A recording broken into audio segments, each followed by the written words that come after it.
Okey, anak-anak tolong buka surat yang seterusnya, kesinambungan daripada tajuk kita yang telah pun kita pelajari 2 minggu yang lepas, iaitu yang berkaitan dengan muamalat.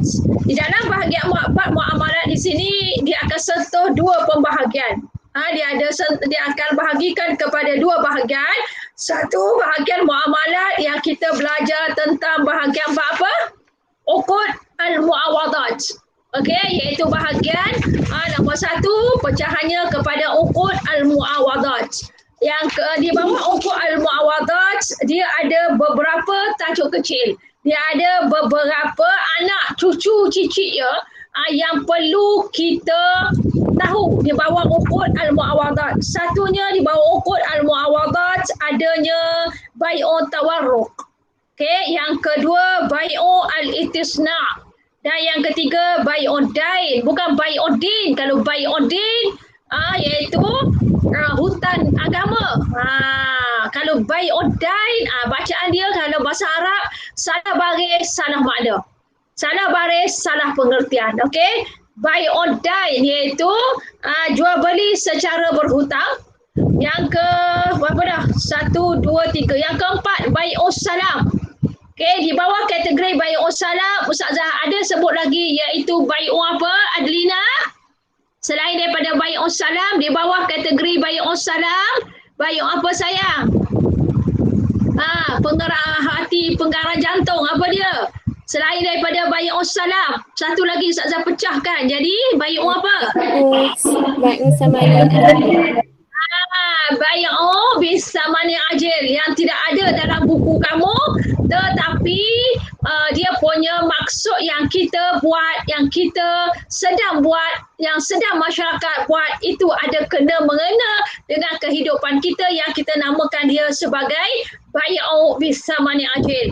Kemudian seterusnya di bawah kategori uqud al-muawadat juga ialah terkandungnya bahagian musyarakah iaitu syarikat.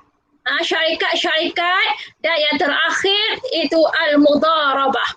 Ini semuanya di bawah kategori uqud al-muawadat.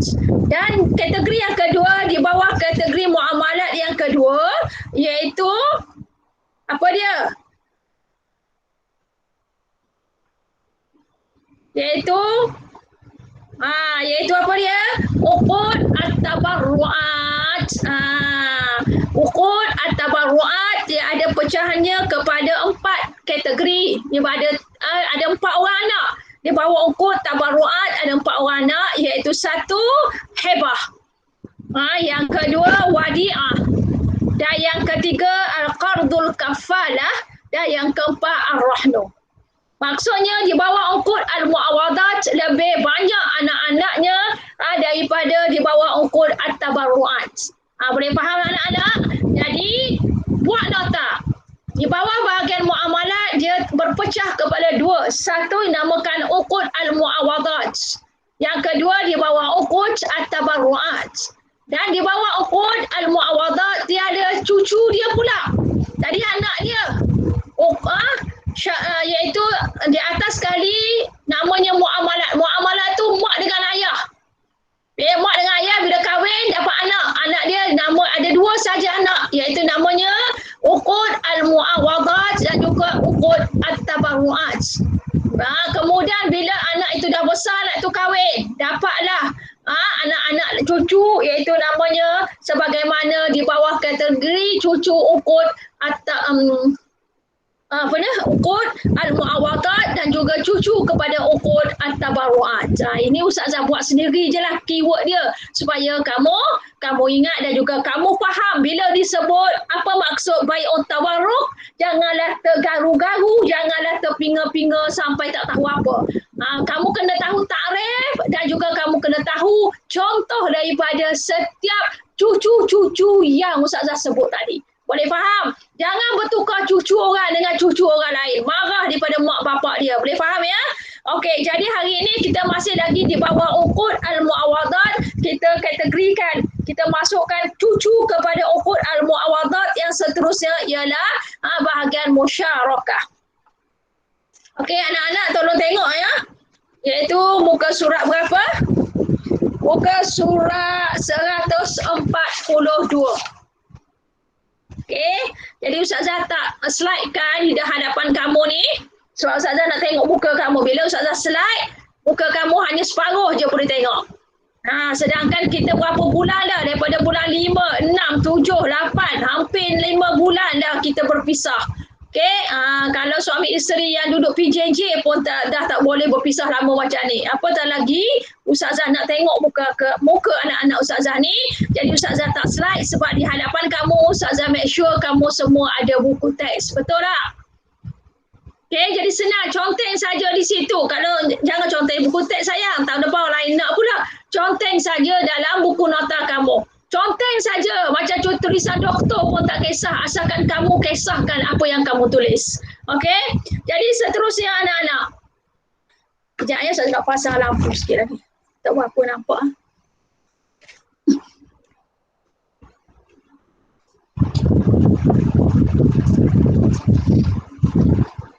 Okey, di bawah kategori yang dua yang terakhir daripada ukur al-muawadah iaitu musyarakah. Apa yang kamu faham anak-anak tentang musyarakah? Fatin, Jazmina, apa yang kamu faham tentang musyarakah? Apa yang kamu faham? Jangan tengok buku sayang. Sekadar apa yang kamu tahu. Ataupun sekadar apa yang kamu dengar. Apa itu yang dimaksudkan dengan musyarakah? Pernah dengar tak Fatin? Jazmina.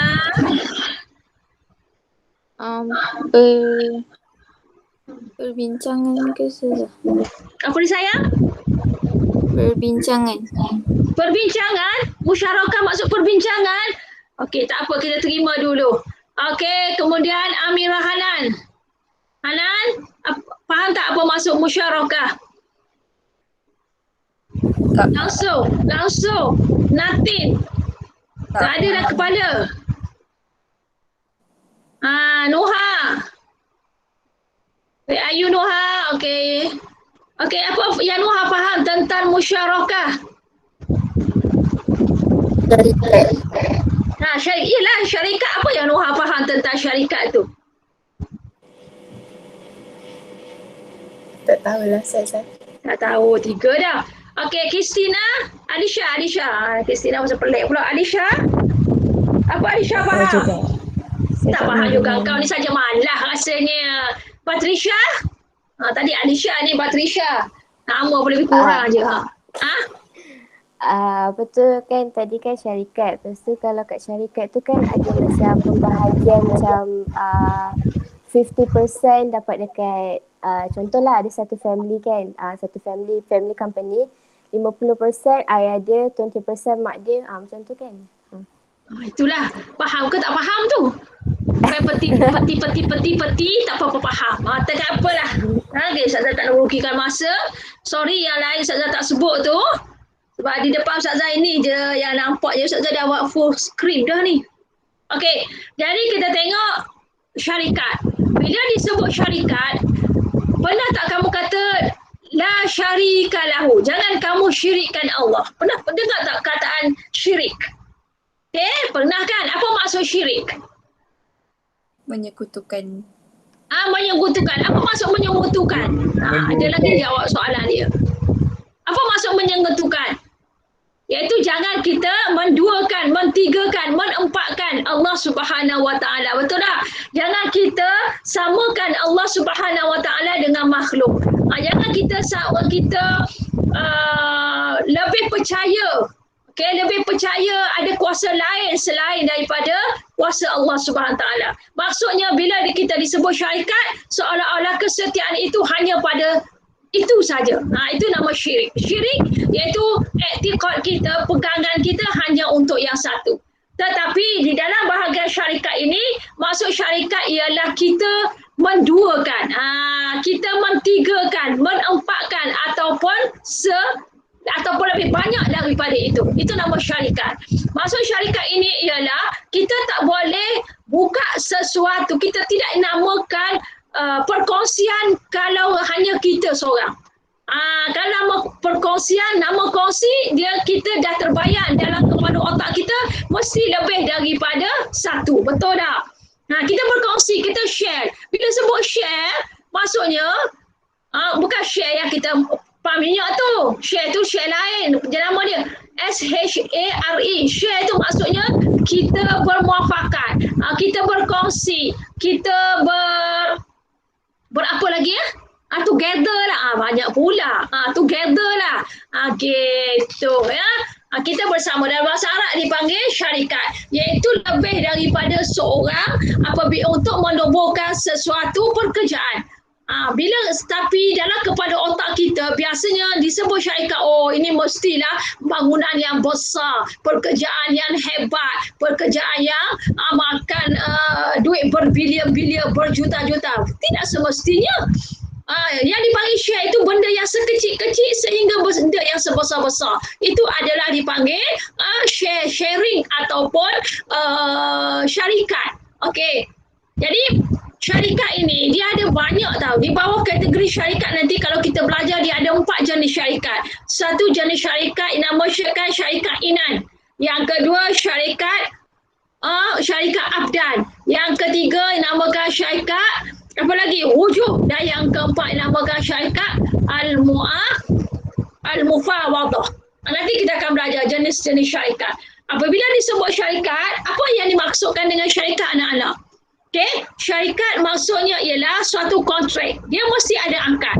Akad ini sama ada akad ini diluputkan dalam waktu-waktu tertentu ataupun jangka masa yang mana. Itu namanya uqud. Perjanjian di antara seorang dengan orang lain. Perjanjian di antara seorang dengan orang yang kedua. Okay, itu namakan syarikat. Maksudnya sharing, maksudnya together, maksudnya permuafakatan di antara satu dengan yang lain. Okey, kontrak perkongsian antara dua pihak ataupun lebih, okey, untuk membiayai sesuatu perniagaan dan semua pihak yang terlibat menyumbang modal, sama ada modal itu yang menyumbang itu modal yang sama, 50-50, 50-50, A 50, B 50, Abu 50, okey, Ahmad 50, sama, ataupun yang menyumbang modal lebih tapi yang seorang pihak satu lagi dia menyumbang modal yang kurang tapi kerja lebih. Faham tak? Kategori kedua, kategori pertama dia menyumbang modal yang sama, 50-50, sama rata. Yang kedua, kategori kedua, dia bahagian A, Abu menyumbang modal banyak, B menyumbang modal sikit. Tapi B ini kerja lebih banyak daripada Abu. Macam mana kiraan dia? Nanti kita kira. Dan yang kedua, yang kedua tadi. Itu yang kedua. Okey? Yang ketiga, dia menyumbang modal. Pihak A menyumbang modal, pihak B mengauk keuntungan. Semula, bahagian nombor 3 tadi, pihak A menyumbang modal tapi dia tidak mendapat apa-apa keuntungan. Padahal pihak B tidak ada modal tapi mendapat keuntungan. Ada 3 kategori. Catat dah? Catat dah anak-anak? Dah. Ustaz nak angkat dah. Okey, jadi kita tengok. Keuntungan daripada perkongsian tersebut akan dikongsi bersama-sama berdasarkan nisbah yang dipersetujui, berdasarkan akad. Dia mesti ada akad. Tidak ada akad tak boleh. Macam akad orang nikah lah, dia mesti ada akad. Apa maksud akad? Apa simbol dia akad kepada lelaki tadi? Apa dia mengahwinkan seorang wanita tersebut. Sekejap saya dah ambil air sekejap.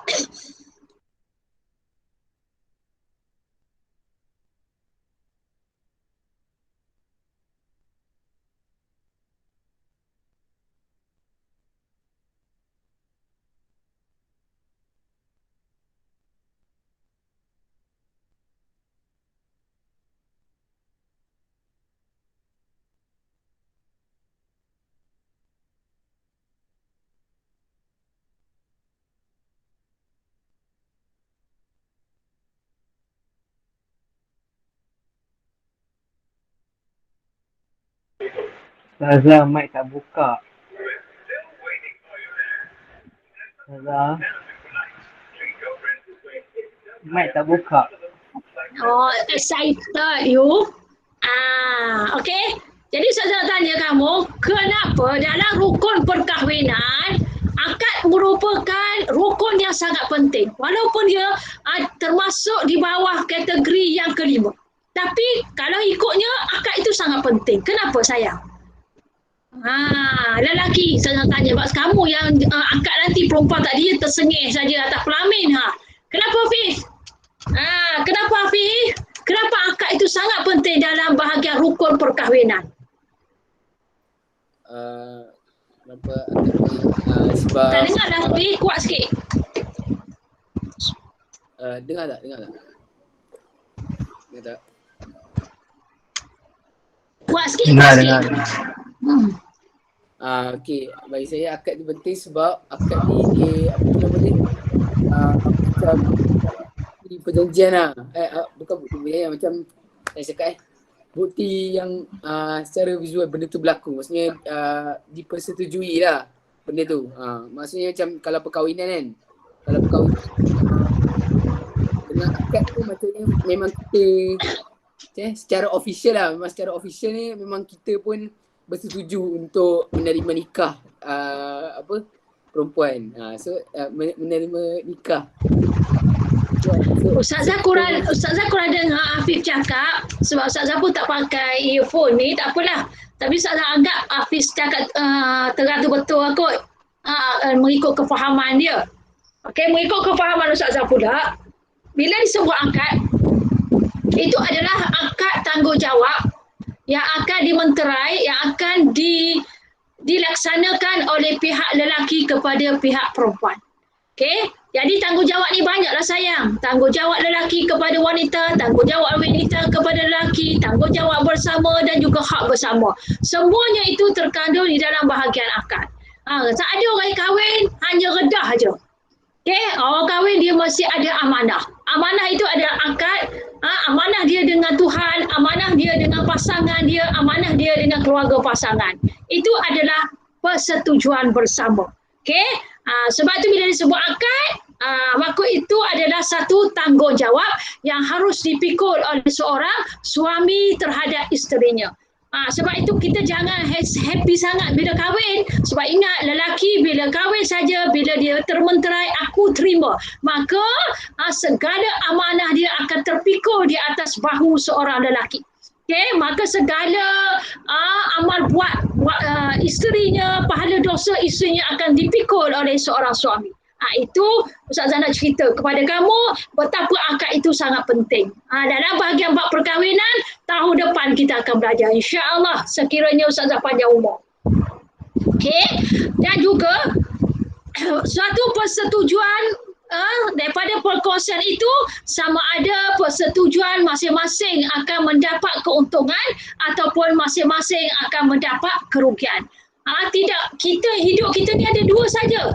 Kalau tidak untung, kita akan tempuh kerugian. Kalau kita tidak dapat kerugian, kita dapat keuntungan. Tidak ada hidup manusia ini berada di tengah-tengah. Sebab itu kita tidak boleh berada di tengah-tengah.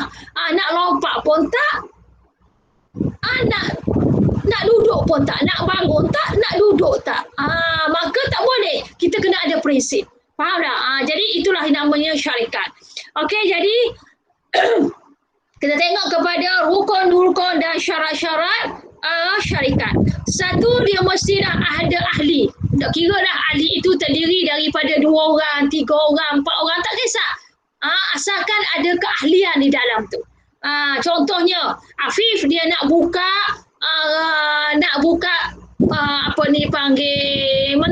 Afif dia nak buka, dia nak kongsi menternak kambing ataupun biri-biri. Dapat SPM besok. Okay? Jadi Afif pun tawarlah kepada beberapa individu untuk join dia buka bisnes tersebut.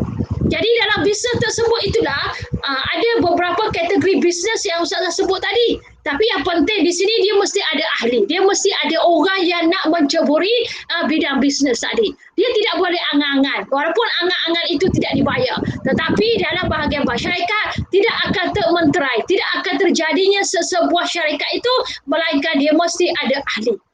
Okey? Okey, yang kedua.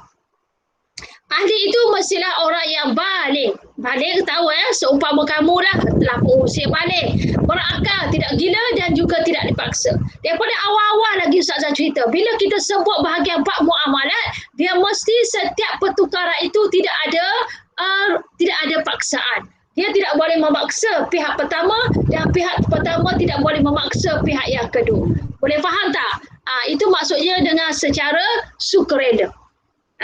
Sukarela ni maksudnya tidak ada orang paksa dan tidak ada orang memaksa dia join dalam syarikat tersebut ataupun dalam urus niaga tersebut. Urus niaga ni tak kisahlah. Bukannya kita memerlukan kepada belanjawan yang besar baru boleh diiktiraf urus niaga. Tak. Urus niaga ini daripada sekecil-kecil benda yang kita jual beli sampailah kepada sebesar-besar benda. Itu dipanggil urus niaga dan juga tidak dipaksa. Dan seterusnya anak-anak, selain daripada rukun kepada syarikat iaitu ahli syarikat, yang kedua dia mesti ada modal. Jangan angan saja nak buka sesuatu, tak boleh angan-angan, dia mesti ada modal. Ada modal ni kena ada duit.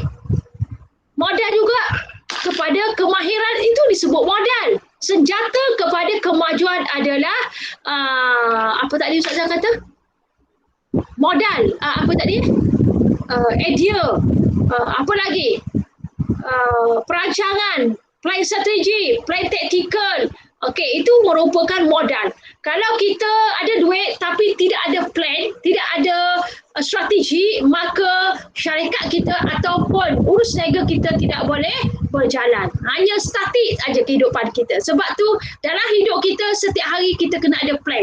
Setiap hari kita kena ada strategi. Kita nak buat apa lepas ni? Syariah nak suruh naik markah syariah, apa yang perlu aku buat? Syariah nak suruh aku jadi pandai, apa perlu aku buat? Tip-tip itu Ustazah telah bagi tahu. Satu, dia mesti baca. Kedua, faham. Yang ketiga, hafal. Tidak ada tiga ni bukan strategi. Dia tak boleh lagi macam tu je. Syariah ni dia susah sebab dia melibatkan Ustazah kata agama kamu, perjalanan hidup mati kamu. Ustazah dah jelas dah minggu lepas. Okey, yang kedua dia mesti ada modal. Modal ni tak kisah dah. Modal kalau dia nak buat urus niaga, dia nak buat apa ni panggil, nak buka projek itu kecil, maka modal dia kecil lah. Tapi kalau dia nak buka projek itu besar, maka modal itu mesti besar. Dia modal bergantung kepada projek apa yang dia nak buat. Faham tak? Jadi dalam projek-projek itu nanti satu perkara Ustazah kata ada satu ketika kita nak buat satu projek ataupun seseorang itu nak buat urus niaga, tetapi dia tidak memerlukan sedikit pun daripada modal, tetapi dia mendapat keuntungan. Itu di mana jawapannya kita akan belajar nanti dalam jenis-jenis syarikat. Okey, ada tak Ustazah? Ada sayang. Ada orang buat macam tu. Yang mana dia tak ada sedikit pun. Satu hama pun tak ada. Satu 5 sen. Kalau kita kata, kalau orang kita lah, orang Melayu ni kata 5 sen pun tak ada. Tapi tiba-tiba kita mendapat keuntungan. Dari mana modal yang kita dapat itu? Itu yang kita nak bincangkan dalam jenis-jenis syarikat nanti. Boleh faham ya? Okey, kemudian jumlah modal semua pihak dinyatakan dengan jelas dan akad. Macam tiga bahagian tadi Ustazah kata. Ada yang mana dalam akad dia kata, okey, kita nak buat projek menternak kambing. Maka sekarang ni kamu ada berapa? Kamu ada berapa ribu? Kamu ada berapa ribu? Okey. A kata aku ada 10,000. B kata aku ada 5,000. Okey, macam ni lah. Kita sumbang 5,000 setiap seorang. Okey, 5,000. Kamu 5,000, aku 5,000. Okey, itu step yang pertama. Step yang kedua, okey, kamu ada 10,000 tadi kan?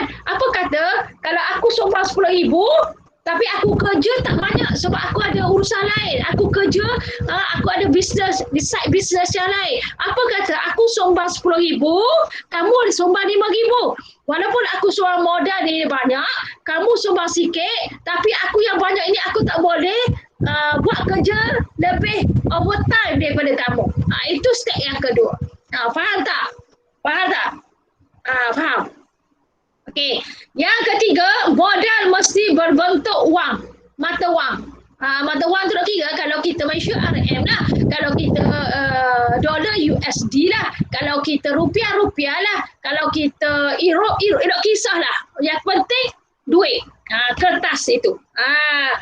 Nilai mata wang jika berbentuk barang dan nisbah keuntungan mestilah disepakati bersama. Sebab tu awal-awal kita nak buat projek, kita mesti ada perjanjian.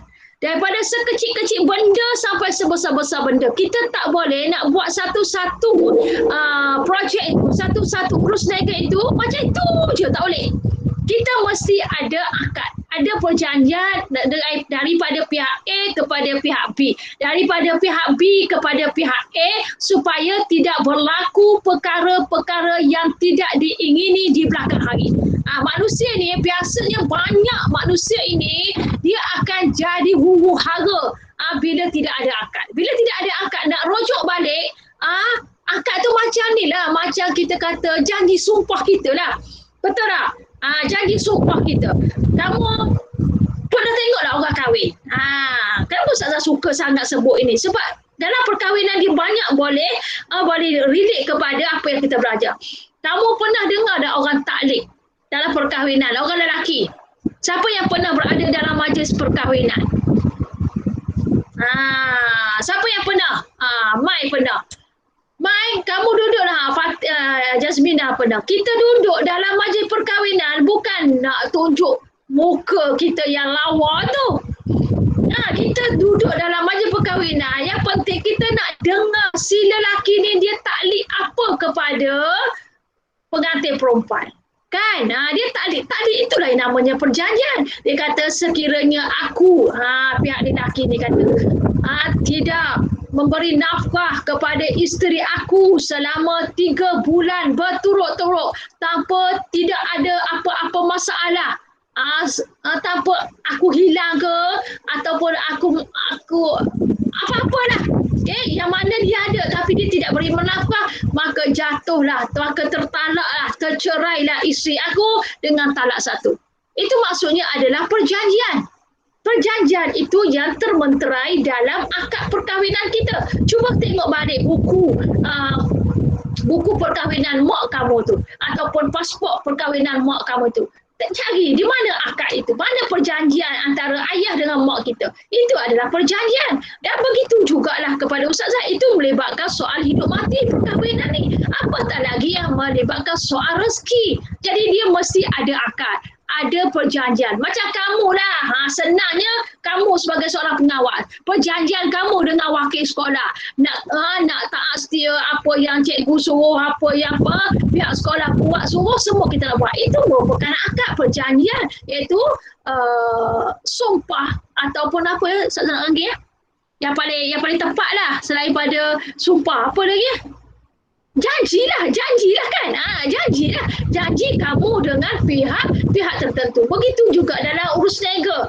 Apatah lagi kalau urus niaga itu memakan keuangan yang beribu-ribu, berjuta-juta, berbilion-bilion, wajib ada akad. Semua ada akad. Mak kamu beli rumah ada akad, mak kamu beli kereta ada akad, mak kita ambil, ayah kita ambil, mak kita pun ada akad.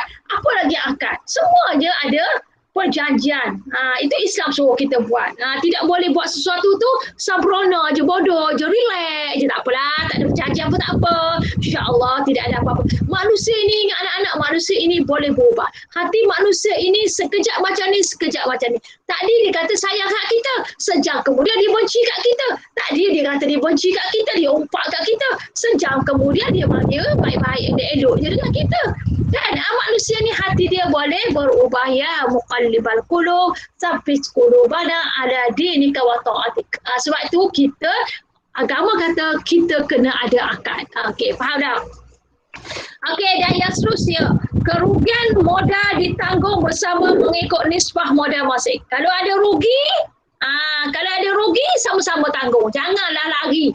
Bila ada rugi, tak nak tanggung sama-sama, tak boleh. Dalam urus niaga, dalam kita melaksanakan projek dan sebagainya, dia mesti ada nisbah. Kalau rugi tanggung, kalau untung kita dibahagikan sama rata. Okey, yang terakhir daripada rukun musyarakah ialah lafaz ijab dan qabul. Terima, lafaz timbal terima. Lafaz yang menunjukkan keredaan semua pihak untuk melakukan akad. Seperti salah seorang ahli syarikat berkata, saya ingin menjalankan perniagaan ini dengan kamu. Okey, saya nak buka syarikat ni dengan kamu. Dengan syarat modal bersama bagi setiap orang RM10,000 dan ahli syarikat lain menjawab saya bersetuju.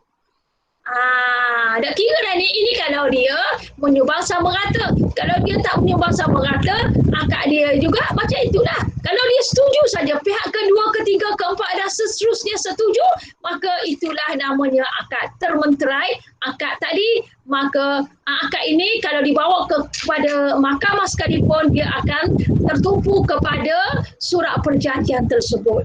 Kalau macam mak kamu masuk insurans, mak kamu masuk takaful, dia mesti ada akad. Berapa persen yang akan disumbangkan daripada duit mak kita, duit yang mak kita simpan itu kepada pihak yang memerlukan. Okey, faham tak anak-anak? You understand? Faham? Ya. Kontrak tu kira macam akad juga ke? Kontrak itu ialah perjanjian. Contohnya kata gini. Okey, sekiranya contohnya Abu dengan Atan. Sekiranya Abu mati, maka syarikat dengan Atan tadi secara automatik terbatal. Itu adalah perjanjian. Faham tak? Itu adalah perjanjian. Okey, yang seterusnya jenis-jenis syarikat.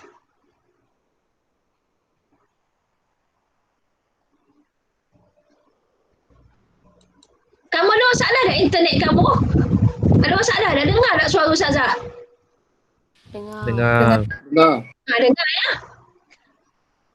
Okey, kemudian kita tengok kepada syarikat. Jenis-jenis syarikat dia ada 4 sebagaimana yang Ustazah sebut. Dia ada 4. Satu dinamakan syarikat inan. Yang kedua dinamakan syarikat abdan. Yang ketiga dinamakan syarikat wujuh. Okey, apa maksud syarikat inan? Syarikat inan ialah perkongsian modal. Ia berkongsi modal dan juga kerja. Sama-sama faham dari sudut kerja masing-masing. Okey? Antara dua orang tanpa disyaratkan persamaan modal. Ini Ustazah cakap tadi step yang kedua. Syarat dia, syarikat inan dia tidak memerlukan modal yang sama rata. Iaitu syarikat inan seorang sumbang modal lebih, seorang lagi sumbang modal kurang. Ini pernah tak berlaku dalam masyarakat? Banyak berlaku dalam masyarakat. Iaitu contohnya kerajaan kita sekarang ni, dia beli satu projek di luar negara. Contohlah, dia beli apa? Dia beli gas di luar negara. Gas ini kan semua orang guna. Gas ini sangat penting. Jadi, kerajaan dia tidak ada duit untuk membeli gas yang ditawarkan oleh pihak Amerika. Contoh, sebanyak mana gas itu? Iaitu sebanyak 100 juta. Tak ada duit. Ataupun ada duit tapi kerajaan nak simpan satu bahagian nak beli gas, satu bahagian lagi nak guna untuk beli ataupun pembangunan yang lain. Jadi kerajaan buka tender kepada rakyat. Rakyat mana yang nak join syarikat ataupun urus niaga yang kerajaan kita dapat daripada Amerika Syarikat, iaitu membeli gas. Gas ke gas. Untuk kira lah. Petroleum lah. Senang petroleum. Okey.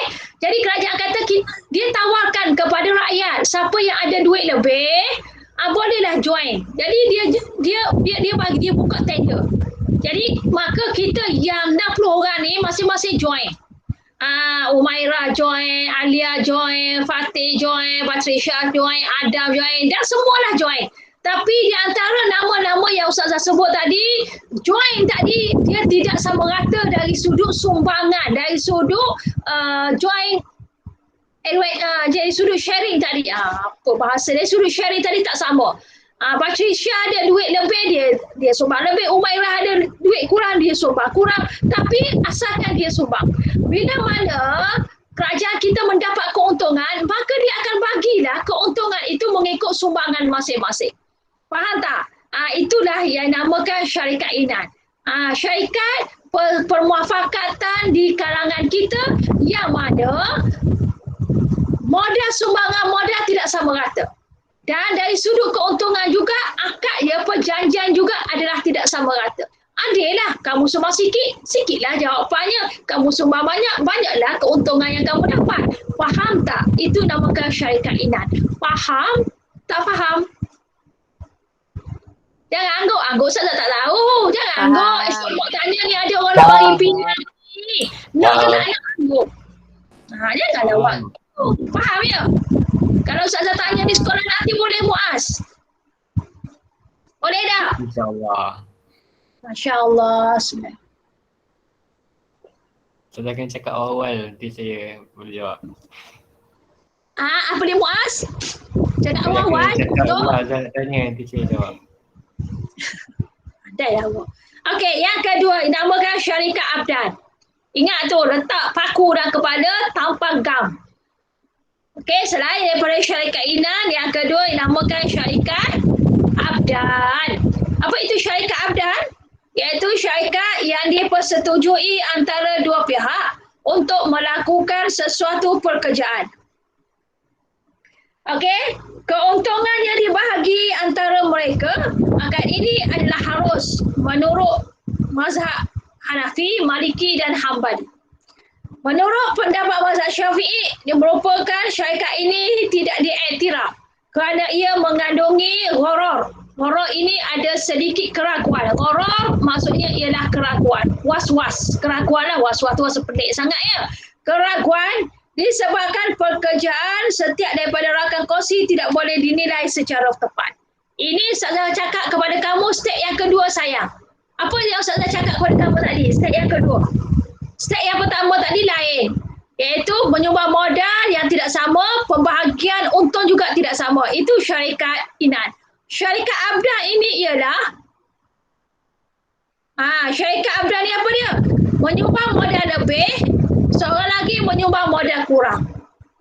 Tetapi yang menyumbang modal kurang itu dengan yang menyumbang modal lebih itu keuntungan akan dibagi sama rata. Sebab apa? Sebab orang yang menyumbang modal kurang itu kerja dia lebih. Dari sudut keagamaan, dari sudut pendapat Imam Syafi'i mengatakan bahawa syarikat jenis abdan ini dia tidak berapa iktiraf. Islam tidak berapa menganjurkan. Islam tidak berapa menggalakkan kita berbuat demikian sebab dari sudut pekerjaan orang tak boleh nak nilai. Kita tak boleh nak nilai orang. Okey? Tak boleh nak dinilai secara tepat. Tepatnya ialah sebanyak mana kamu buat pekerjaan itu lebih sehinggalah kamu nak mendapat untung itu sama rata dengan orang yang menyumbangkan modal yang lebih. Nampak faham tak ni? Faham tak? Ustazah boleh tak Ustazah ulang step pertama tu?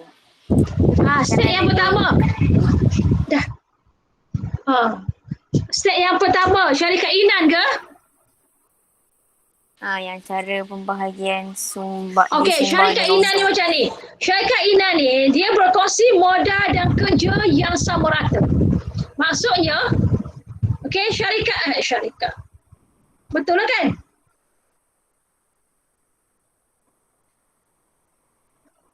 Okey, syarikat inan ni, dia dari sudut modal, dia bagi sama rata. Okay, persamaan dari sudut modal dan juga kerja. Kemudian bila mendapat keuntungan, keuntungan itu juga adalah dibahagikan sama rata. Tidak ringan, tidak berat sebelah. Dia bagi sama rata.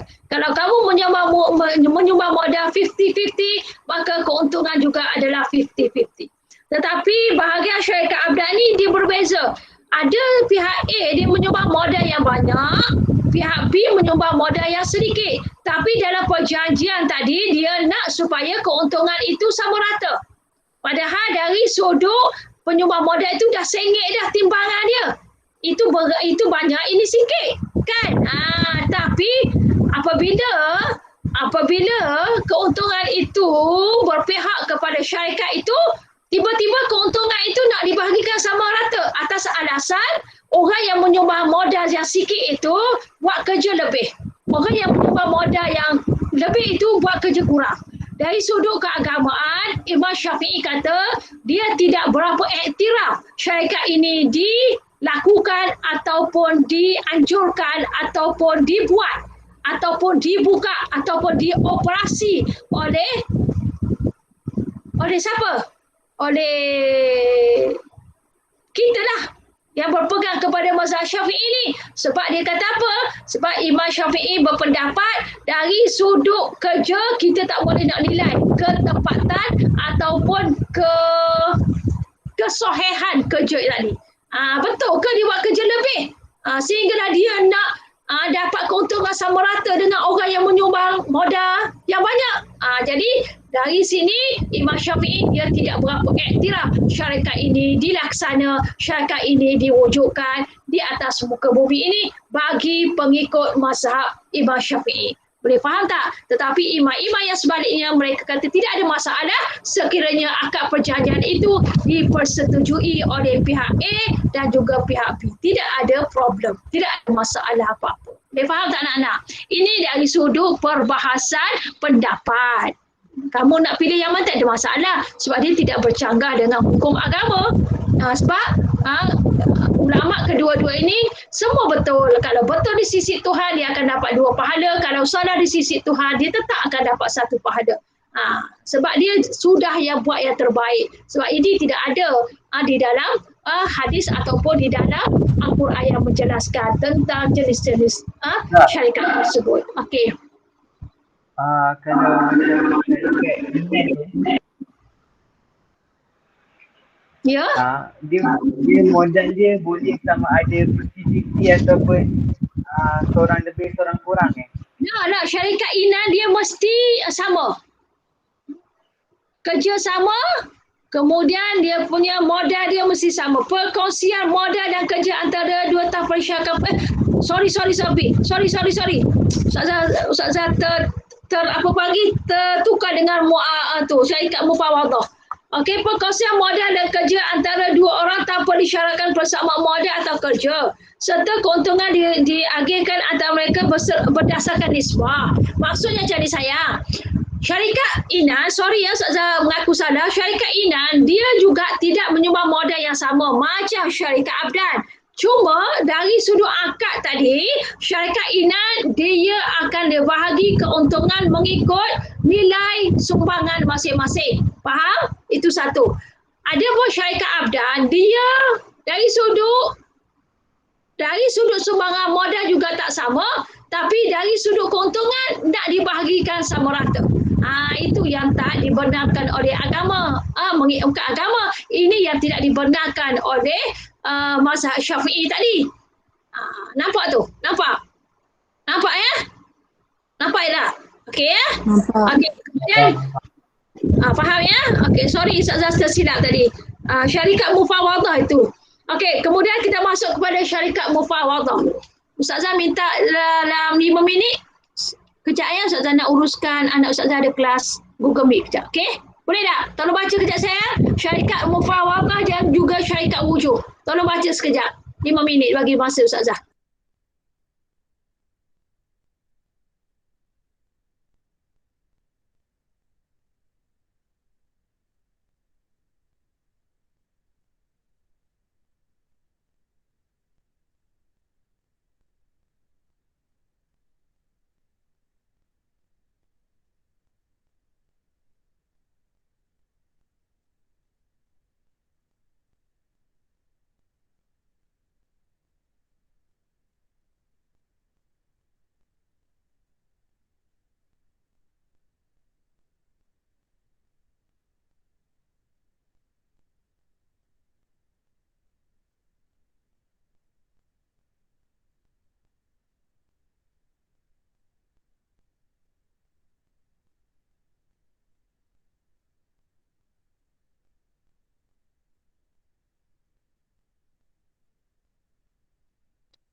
Okey, boleh anak-anak ya? Okey, kita tengok ya kepada syarikat Al-Mufawadah. Ustazah harap kamu dah baca. Tapi Ustazah akan terang juga ya. Okey, step yang ketiga iaitu perkongsian modal dan kerja antara dua orang dengan kadar yang sama. Okey, ini macam Ustazah terang tadi. Kamu tulis saja kefahaman kamu daripada kesalahan yang Ustazah terang tadi. Iaitu yang Ustazah terang daripada contoh syarikat Al-Inan tadi, yang awal-awal tadi, sebenarnya ini adalah contoh kepada syarikat Al-Mufawadah. Kamu tulis saja ingatan kamu. Apa yang kamu faham? Di sini Iman, bagi tahu Ustazah apa yang kamu faham tentang syarikat Al-Mufawadah. Mengikut apa yang Ustazah terang daripada contoh di atas tadi.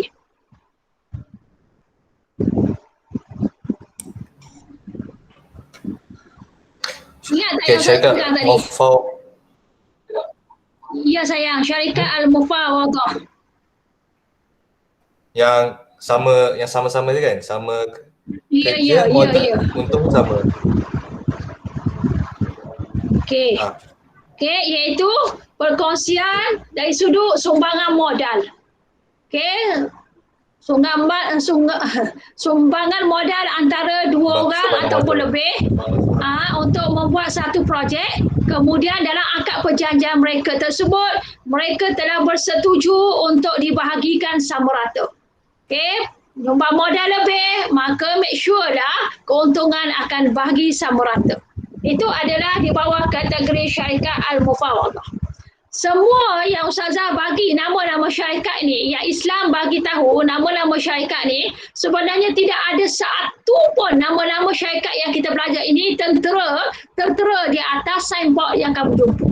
Tetapi walaupun tidak ada, sebenarnya polisi. Apa maksud polisi? Ciri-ciri ataupun dasar-dasar yang diamalkan dalam syarikat yang ada di Malaysia sekarang ni, yang ada dalam dunia hari ini, inilah dasar-dasar yang telah pun diajar oleh agama kita. Cuma dia tidak ada nama saja yang tertera di atas signboard masing-masing nama-nama yang kita belajar pada hari ini. Tetapi polisi, ciri-ciri dan prinsip dia adalah sama apa yang dilaksanakan di dalam nama-nama tersebut. Jadi kamu tahu, orang ni rupanya ini dalam agama ajar, ini syarikat ini rupanya, ini syarikat ini rupanya. Barulah kita lain daripada yang lain kefahaman kita. Lebih, ilmu kita lebih. Okey, dan yang keempat anak-anak, buat setakat ini boleh ada perbezaan, boleh faham perbezaan di antara ketiga-tiga syarikat tadi? Boleh ulang seorang? Boleh ya? Tak perlu ulang ya? Boleh faham ya? Tulis catat dalam nota kamu. Nanti buka sekolah nanti. Ya? Ustazah boleh tak saya nak ulang? Lepas tu boleh Alia. Okey, terima kasih. Boleh? Okey. Jadi yang pertama tadi, step 1 Al-Inan. Al-Inan ni dia ada dua orang, A dengan B. A, B. Okey. A dia sumbang, A dengan B sumbang tak sama rata. Okey, jadi kat sini kita sumbang A sumbang X, B sumbang Y. Lepas tu untung dia based on nisbah dia. Tu adalah step pertama Inan. Betul tak Ustazah? Okey, betul. Okey, jadi itu step 1. Step kedua Al-Abdan. Dia ada A dengan B. A sumbang X, B sumbang Y. Lepas tu untung dia nak untung yang sama. Tetapi yang sumbang X tu dia banyak dan dia kerja kurang. Dia sumbang banyak tapi dia kerja sedikit daripada orang B.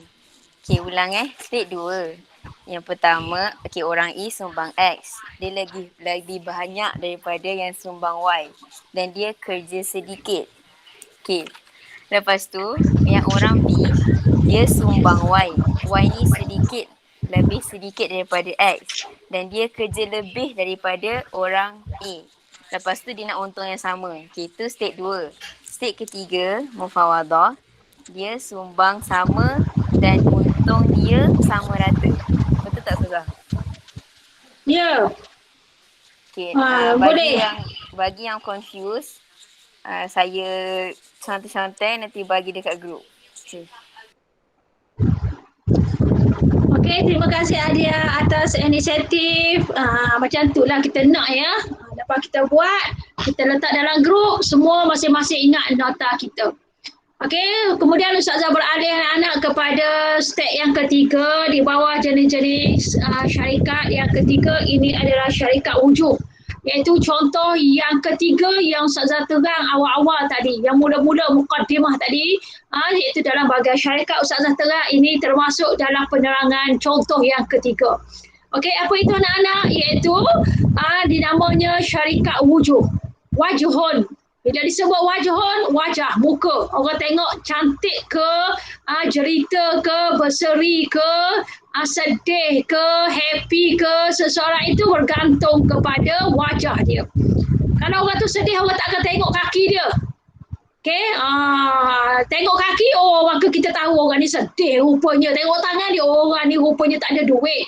Okey, tengok pada jari dia, orang ni ada masalah. Tak, orang akan tengok raut mimik muka kita.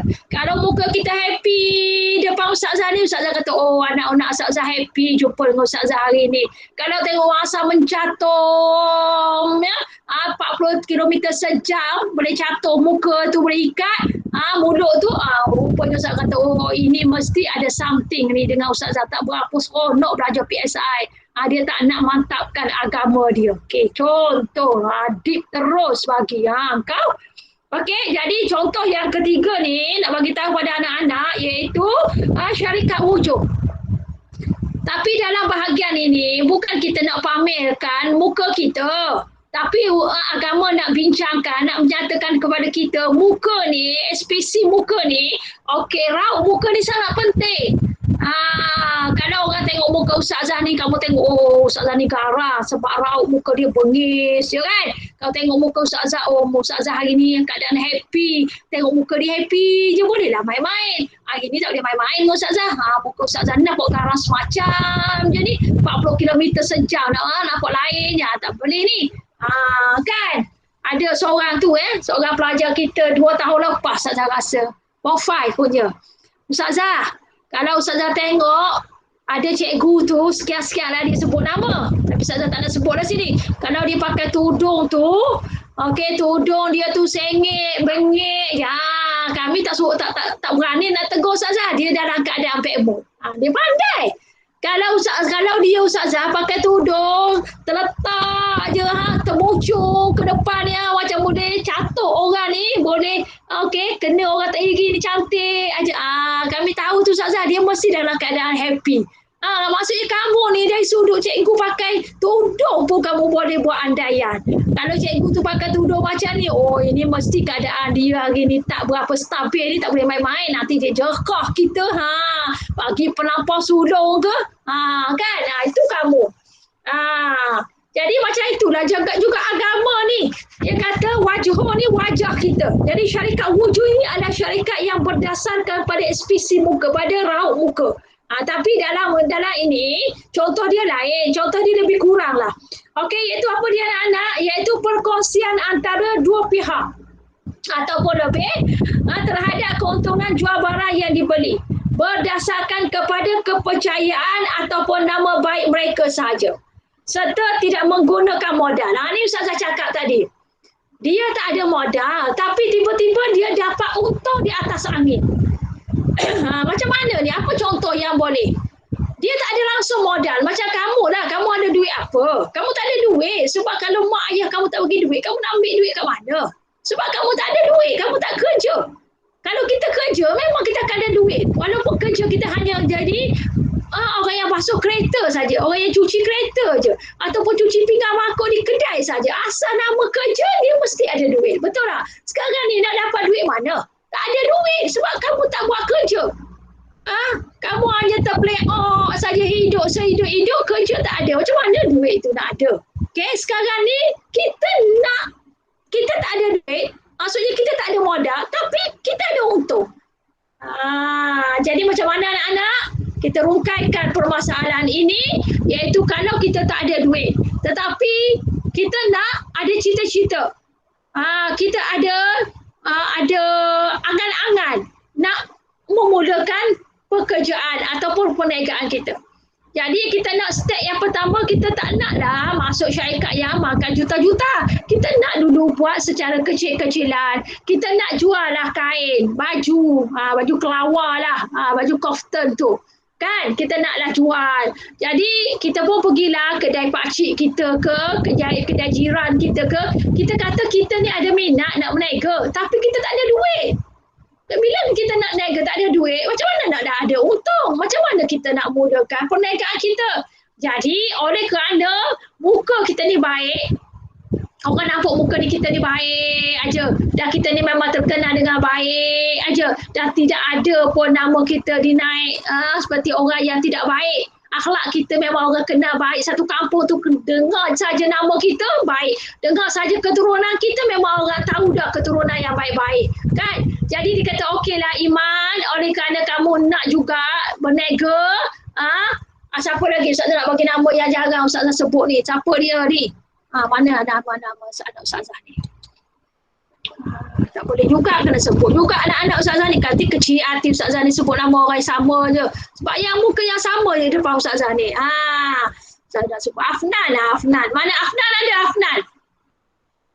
Ada Ustaz. Afnan? Mana Afnan? Buka kamera sikit Afnan. Afnan ni lelaki ke perempuan? Laki-laki.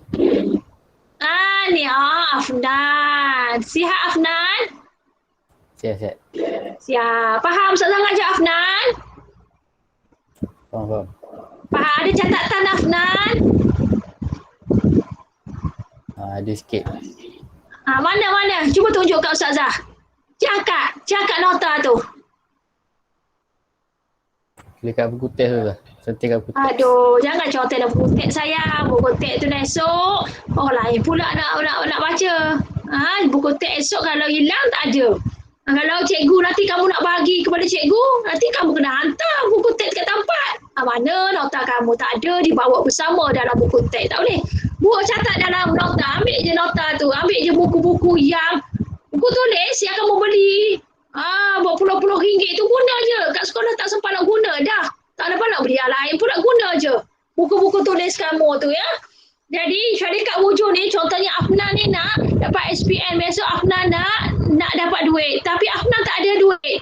Jadi Afnan kata nak macam mana aku nak dapat duit ni. Nak minta dengan mak ayah rasa malu sangat. Okay, minta 50, tahan je 2-3 hari saja. Terutama kamu ni malas masak. Okay, call Foodpanda, call Grab. RM50 itu sekejap je. Jadi kamu pun terfikir nak buat niaga kat mana.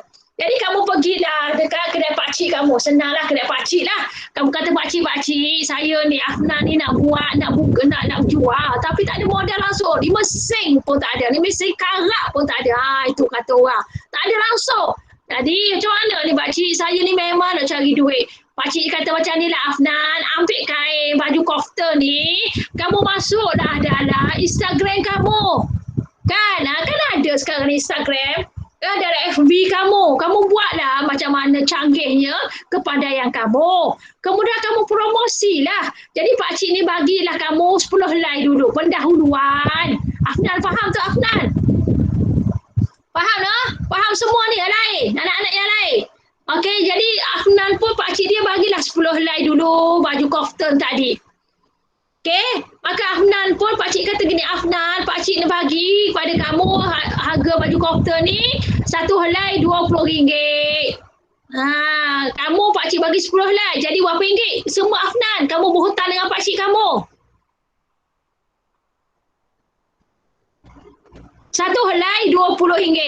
Kalau pakcik kamu bagi 10 helai? RM200. RM200. Sekarang ni seolah-olah RM200 ni kamu berhutang. Kamu kena bayar kepada pakcik kamu. Tapi kat pakcik kamu kata tak bayar-bayar lagi. Ambil dulu. Guna dulu. Promosi dulu. Afnan pun promosi. Dia pun promosi dalam Instagram dia 1 helai baju koftan RM30. Nampak tak situ? Nampak tak? RM30. Jadi Afnan habislah orang nak beli sebanyak 10 helai tadi. Jadi berapa keuntungan yang Afnan dapat? Itu matematik moden. Berapa Afnan? Matematik budak sekolah rendah. Dapat berapa ringgit Afnan atas 1 helai baju? RM10 kan? Kalau RM10 kali 10 berapa Afnan? 100. Dapat RM100. RM100 itu kamu ambil sebagai duit keuntungan kamu. RM200 lagi tu kamu bagilah semula kepada pakcik kamu. Dapat tak RM100 kamu tu dalam keadaan kamu tak ada modal tapi dapat untung RM100. Nampak tak situ? Anak-anak, nampak ke tak nampak? Nampak ke tak nampak? Nampak. Bukalah mikrofon kalau Ustazah tanya nampak ke tak nampak. Bukan nampak Ustazah duduk seketul depan kamu ni. Ustazah nampak apa yang Ustazah terang. Itu namanya syarikat wujud. Syarikat memperolehi modal berdasarkan kepercayaan orang kepada kita. Itulah yang namakan syarikat wujud. Ada tak kita buat sekarang ni? Ada tak orang buat sekarang ni? Ada tak masyarakat buat sekarang ni? Ataupun kamu tak tahu apa-apa? Ada tak? Ada. Ada. Dengan Ustazah ni masih ada ke? Masing-masing Ustazah tengok tak berapa nak menyahut. Takutnya nanti ada tapi macam tak ada. Atif ada Atif? Atif? Tak ada dah. Atif? Atif ada tak? Ada. Kuat sikit Atif. Faham ke tak faham Ustazah mengajar ni? Faham. Fahim Naufal. Fahim Naufal ada tak? Ada Ustazah. Mana? Mana Fahim? Buka kamera. Ustazah panggil buka kamera. Sampai buka mikrofon, buka kamera. Mana satu? Ustazah bukan ingat sangat anak-anak Ustazah ni. Kejap je jumpa. Berapa bulan sangat kita jumpa. Okey, Syamil. Syamil mana Syamil? Ada Ustazah. Mana sayang? Ada. Mana muka kamu? Syamil. Ni. Rupanya Syamil. Kau? Okey, lagi siapa? Akmal Haris. Mana Akmal? Ada. Ya. Mana? Where are you? Ni lah Akmal. Bukan Ustazah saja. Ustazah ingat. Ustazah tengok je anak-anak Ustazah. Alif Hakimi. Alif. Ada. Mana sayang? Kan kalau Mana Alif Hakimi? Okey tak apa. Okey, Aaron mana Aaron? Aaron? Diam. Aaron tak ada. Mana Aaron? Aaron mana? Boleh buka kamera tak? Ada. Mana Aaron? Setengah mana dah awak? Ada. Besar ke kecil? Cuba buka kamera. Tak boleh buka. Buka kamera Aaron.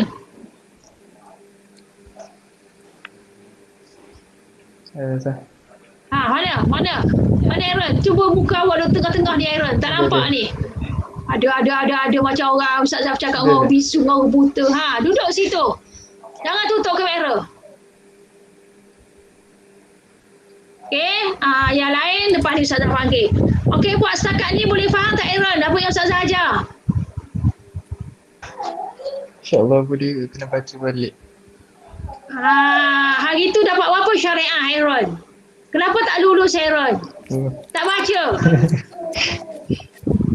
Pak ni kalau tak lulus Ustazah tarik telinga, Ustazah gantung dekat kipas dah kelas tu. Ya? Syariah ni kalau tak baca tak boleh jawab anak-anak. Tak ada ajaibnya. Tak ada kuasa luar biasanya kalau tak baca, tak hafal nak jawab boleh markah. Okey? Tidak ada keajaiban. Berlaku kalau tak faham, sambil pula tak hafal. Kalau faham tapi tak hafal, memang tak boleh jawab.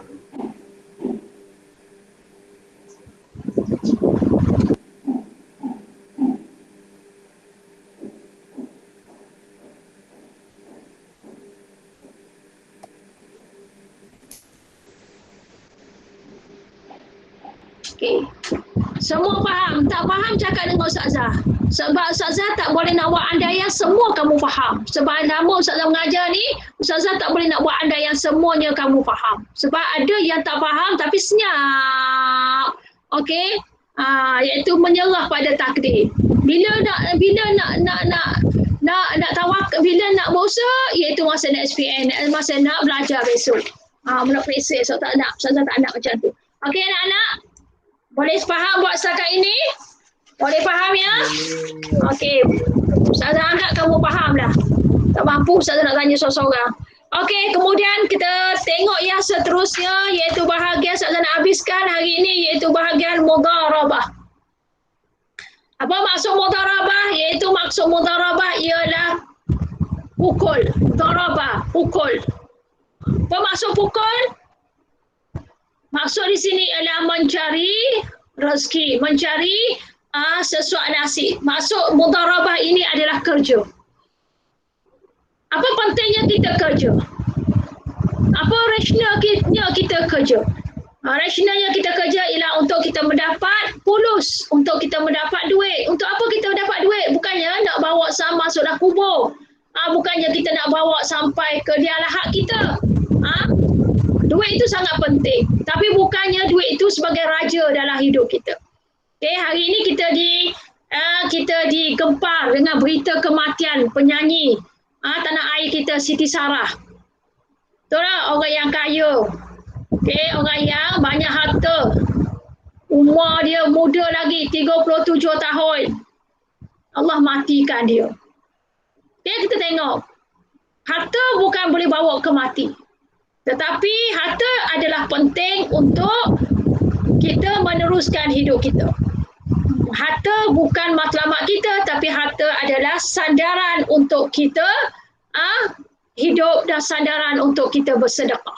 Jadi begitu jugalah mudharabah. Apakah yang dimaksudkan mudharib? Mudharib adalah darabah. Darabah pukul. Pukul itu adalah kerja. Kerja. Okey, iaitu kontrak antara dua pihak untuk menjalankan sesuatu urus niaga.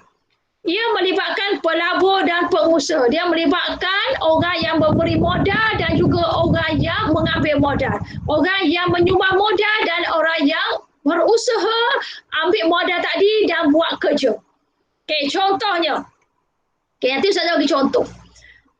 Okey, pemodal. Orang yang ada pemodal itu ialah orang yang ada harta. Orang yang ada duit menyediakan modal, memberi modal kepada pengusaha, kepada orang yang nak buat kerja untuk menjalankan urus niaga. Contoh, Ustazah bagi yang paling hampir kepada kamu.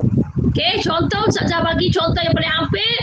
Contohnya sebagai macam Ustazah. Ustazah sebagai seorang guru. Ustazah ni dipanggil mudharib, orang yang buat kerja, orang yang dipertanggungjawabkan untuk melaksanakan kerja.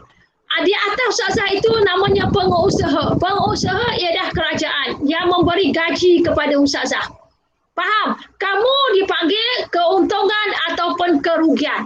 Kamu ada 3 step. Anak-anak tengok tangan Ustazah. Ada 3 step. Step yang pertama namanya adalah pengusaha.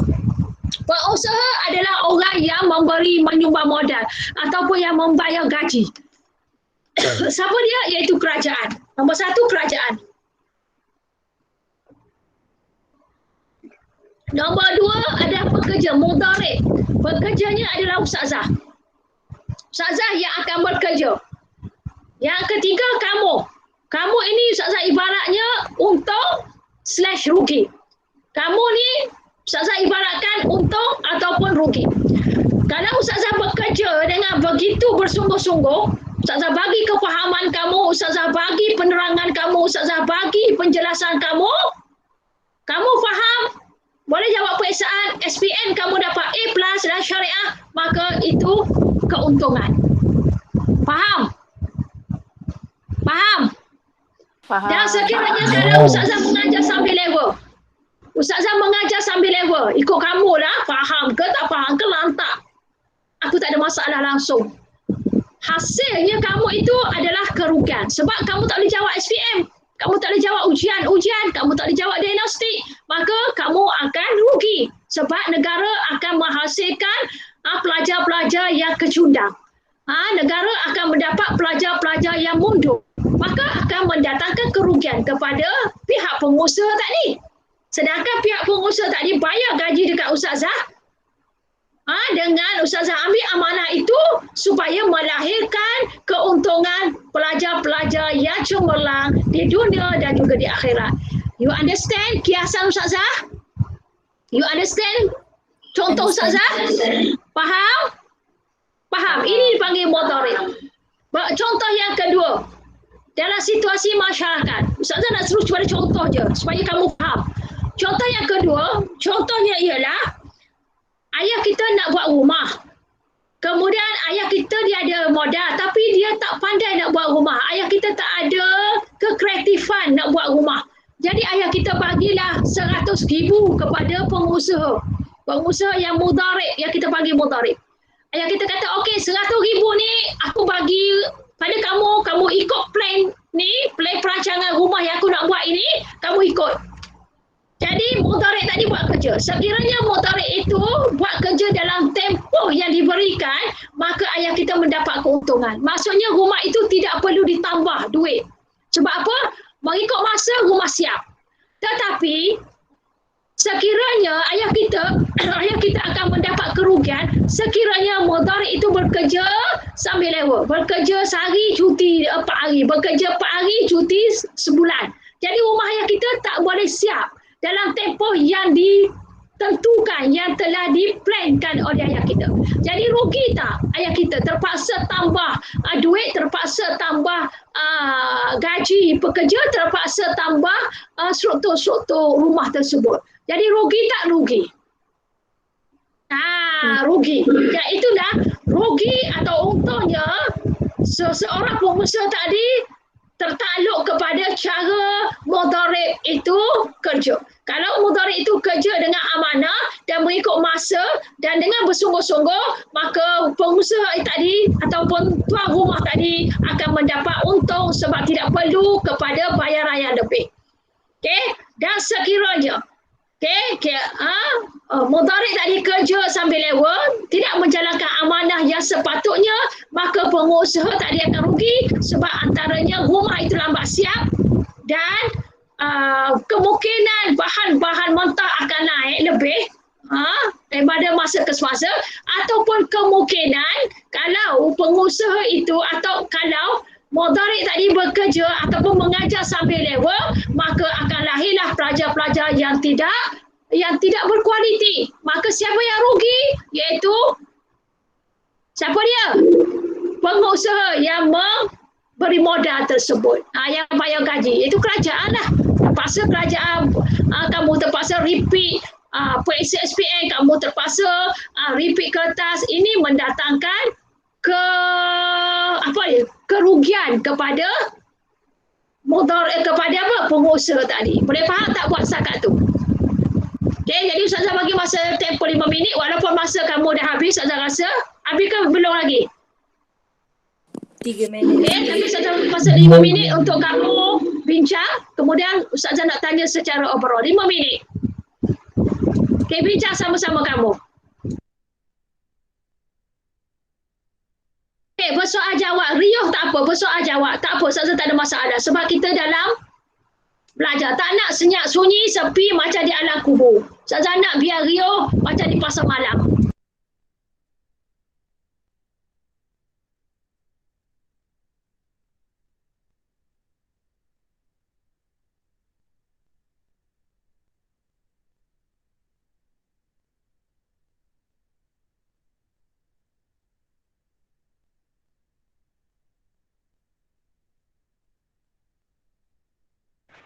Boleh tak saya nak buat kesimpulan?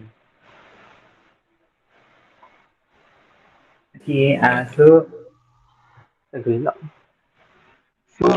ni kita belajar 2 benda. Satu, musyarakah. Satu lagi, mudarabah. Okay, untuk musyarakah, kita terbahagi pada yang syarat-syarat tu kita boleh baca sendiri lah kan. Semua orang dah faham. Okay, untuk syarat-syarat syarikat ni, terbagi pada 4. Satu, syarikat inan. 2, syarikat abdan. Syarikat mufawadah dengan syarikat wujuh. Okay, untuk syarikat inan ni, dia satu perkongsian perniagaan, share antara beberapa pihak, dua pihak atau lebih, tapi dia modal dia tak sama, tapi pembahagian untung dia pun mengikut berbanyak modal dia bagi. Contohlah saya dengan kawan saya buat satu bisnes, tapi saya bagi 70%, kawan saya bagi 30%. So nanti untung saya akan dapat 70%, kawan saya tu pun akan dapat 30%, macam itulah. Okay. So syarikat Inan ni katakan harus menurut ijma' ulama'. Maknanya semua ulama' mengharuskan syarikat Inan ni lah. Iaitu syarikat Abdan, persetujuan antara dua orang untuk melakukan satu pekerjaan dan keuntungannya dibahagikan antara mereka. Maknanya modal diorang tak sama, tapi untung dia sama. Tapi sebab untung dia sama, contohlah saya kan bagi 70%, lalu kawan saya tu bagi 30%, tapi untung dia still akan dapat 50-50. Sebab yang dengan harapan kawan saya tu akan buat kerja lebih daripada saya. Faham tak? Faham kan? Macam walaupun saya bagi 70%, tapi kawan saya yang bagi 30% tu dia buat kerja lebih daripada saya. Lepas tu dia akan dapat untung yang sama. Syarikat Abdan ni memang dipersetujui oleh tiga mazhab lain. Mazhab Hanafi, Maliki dengan Hambali. Tapi mazhab Syafi'i tak macam tak menggalakkan lah, tak membenarkan syarikat Abdan ni sebab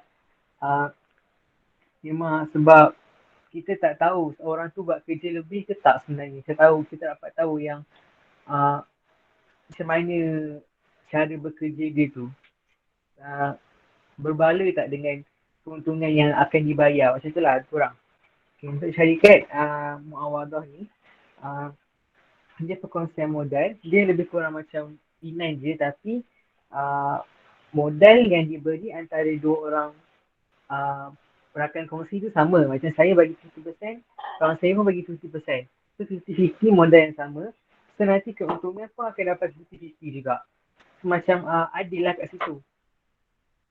Untuk syarikat Al-Wujuh ni pula, saya bagi contoh terus lah. Macam setelah saya buat bisnes, dan saya ada 10, macam saya cakap tadi lah, saya bagi contoh tadi. Saya ada 10 helai kain. Lepas tu kawan saya dia nak buat bisnes. Saya jual kain tu selai RM20. Tapi kawan saya ni tak ada modal. So saya bagi kawan saya ni 10 helai kain tu. Saya cakap kawan saya jual dulu kain ni. Nanti bila dah terjual semua tu baru bayar balik kat saya. Katalah. So nanti lepas tu kawan saya tu dia jual kain tu selai dengan harga RM30. So saya kan jual RM20. Kawan saya jual RM30. Okay, faham tak setakat ni? Jadi, kawan saya tu dia akan dapat keuntungan untuk selai kain tu RM10. Jadi, bila dia jual 10 helai tu, so dia akan dapat RM300. Jadi, dia kena bayar kat saya RM200 je. Yang lagi RM100 tu untung dia. Sebab dia dah jual kain-kain tu. Faham kan? Faham tak yang lain? Gimana faham tak? Faham. Ya, okay, saya ulang.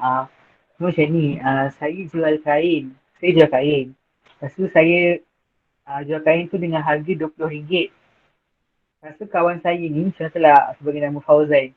Fauzan ni nak jual kain juga, tapi dia tak ada duit nak beli kain tu kat saya. Jadi saya beri kepercayaan saya dekat Fauzan tu. Saya cakap kat dia, okay, ambil dulu 10 helai kain ni. Jual dulu, lepas dah semua terjual baru bayar kat saya. So dia ambil 10 helai. Jadi dia kena bayar kat saya RM200 lah sebab saya jual kat dia selai harga RM20.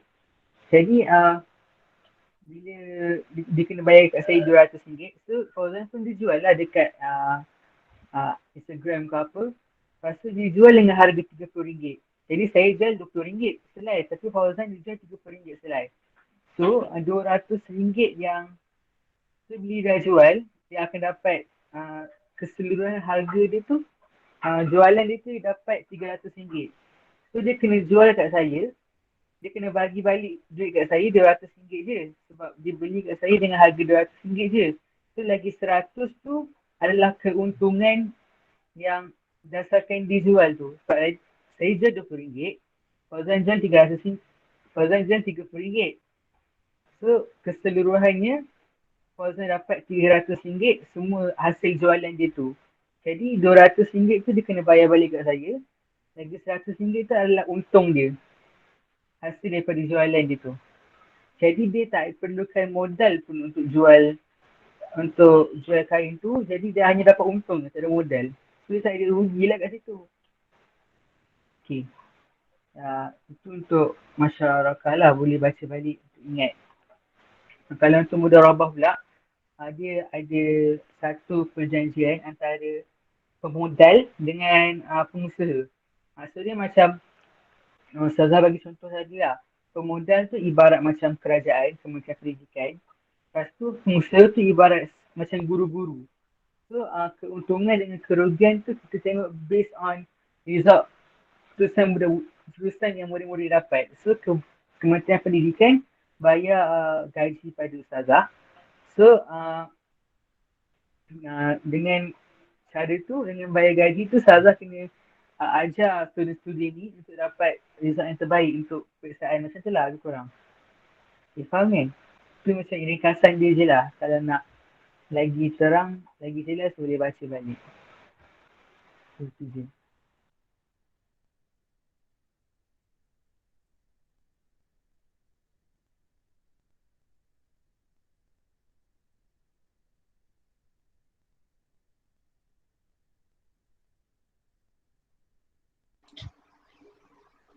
Okey, terima kasih Faris. Okey, atas penerangan tadi. Okey, Ustazah harap semua anak-anak faham dan boleh ambil take note apa yang Faris bagi tahu dan juga Ustazah terangkan tadi. Okey, dan terima kasih sekali lagi. Ada 2 orang yang tak hadir ni, siapa dia? Yang tak hadir? Siapa yang tak hadir? Riz tak ada, Ustazah. Ha? Riz tak ada. Siapa dia? Tulis nanti Afif tulis dalam grup. Ustazah nak buat laporan, tulis dalam grup ya. Okey Ustazah. Okey, jadi Ustazah ucapkan terima kasih kepada anak-anak Ustazah. Ustazah bagi masa 15 minit untuk kamu rehat sebelum masuk subjek lain.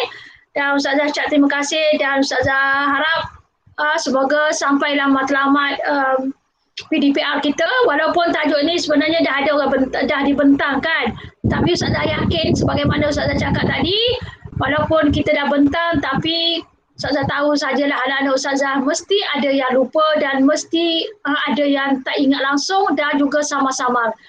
Jadi Ustazah harap macam itulah, baca balik, tengok balik apa yang Ustazah dah bentang dan jelaskan tadi. InsyaAllah mudah-mudahan kamu ingat. Lepas ni pada hari Rabu ni kita teruskan kepada seterusnya ya. Nanti Ustazah akan terangkan seterusnya. Okey, tajuk-tajuk yang Ustazah rasa sukar untuk kamu penerangan daripada kawan kamu, Ustazah akan terang balik. Jadi cukup setakat itu anak-anak. Sebab lepas daripada ini kita akan buat latihan demi latihan ya. Dan juga hafalan nanti. Okey, yang penting nak buat hafalan dulu baru kita akan buat latihan. Jadi cukup sekadar itu. Terima kasih atas usaha kamu semua yang mana-mana hadir, yang mana sudi stay dengan Ustazah sehingga ke penakhiran kelas. Jadi Assalamualaikum warahmatullahi wabarakatuh. Afif ataupun Mai tolong bagi nama yang tak hadir. Okey, jumpa lagi insya-Allah. Assalamualaikum. Ustazah, terima kasih Ustazah. Ustazah. Ustazah. Ustazah.